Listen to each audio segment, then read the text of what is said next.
A family's life changed forever in just seconds when police say a driver traveling more than 100 miles an hour plowed into their car on a residential street in Baltimore County. The crash was deadly, and as WJZ investigator Mike Helgren reports, the victims' loved ones are now fighting to stop dangerous street racing in Maryland. Love you. I love you.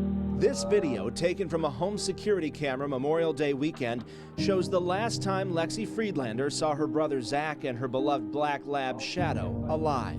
Zach's not here anymore. Like, he ends at 19. That's where his story ends.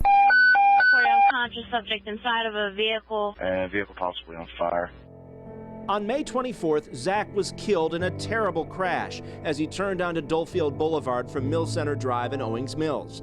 Another car plowed into his Hyundai. Shadow went flying out the back window. In my mind, the only thing I'm thankful is that they didn't feel anything. That, it was so violent that they were both probably killed pretty instantly. What you wouldn't give for even another day with your brother, with your son. And that was all just taken away. I wouldn't wish this pain on anyone. This was not an accident. What they later learned left them stunned. From the police report, the driver who officers say hit Zach, Adrian Carrillo, was traveling 116 miles an hour at the time of the crash. The speed limit is 35. They pulled the black boxes out of the car. 116 miles an hour. Correct. In a residential neighborhood. Correct. Your son didn't have a chance. No, he got T-boned.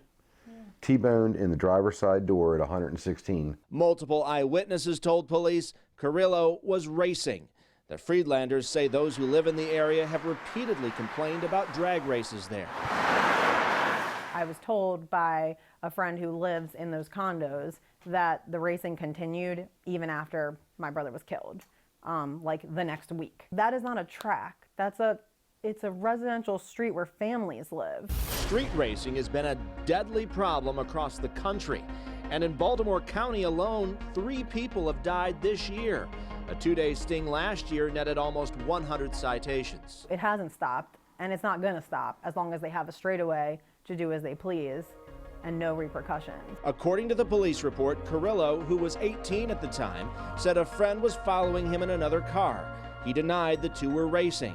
He estimated he was traveling 50 to 55 miles an hour and told police Friedlander's lights were off and he did not see him. Police later determined the lights were working. Carrillo now faces 6 charges. The most serious is negligent manslaughter by auto, which carries a 10-year maximum sentence. We hope that the justice system will do what it can, but we can already see that it's not going to remotely get us back what we've lost. We've already been told that he likely will not serve more than 18 months. Are you shocked by that? Yes. Yes. I mean, it makes you sick. Because, like, what's the value of a human life? I mean, and for us, it was 2 lives.